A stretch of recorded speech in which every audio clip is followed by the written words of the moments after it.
Ang Kabataan Express ay hatid sa inyo ng UNICEF. Siguro'y sariwa pa rin sa isip ng marami ang naganap na trahedya noong December 2006 kung saan taang libong tao ang namatay sa tsunami. Pero alam niyo ba na noong August 1976 ay tinamaan din ng tsunami ang Mindanao? Para maging handa at alerto ang mga mamamayan, isang tsunami drill ang isinagawa sa Zamboanga del Sur. Panoorin natin ito sa ulat ng Zamboanga del Sur Bureau.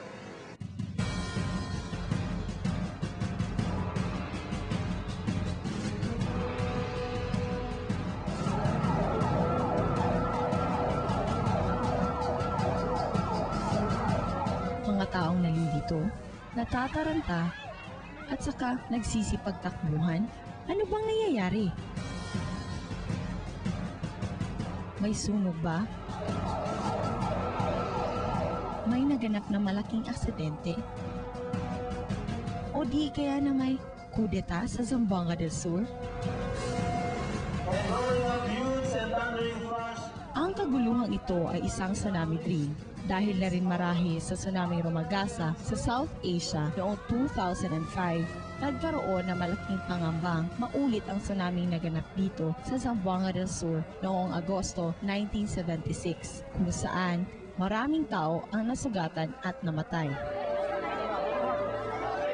Upang maiwasan ang malaking pinsalang maaaring idulot ng isa pang tsunami, naglunsad ang lokal na pamahalaan ng pagadian ng tsunami drill sa eksaktong araw at buwan kung kailan naganap ang trahedya ng 1976.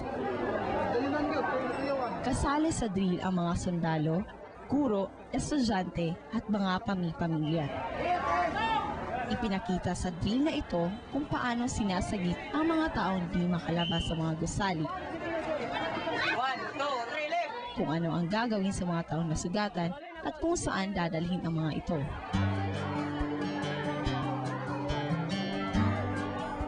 Tamang hakbang ang paghahanda para sa mga ganitong pangyayari.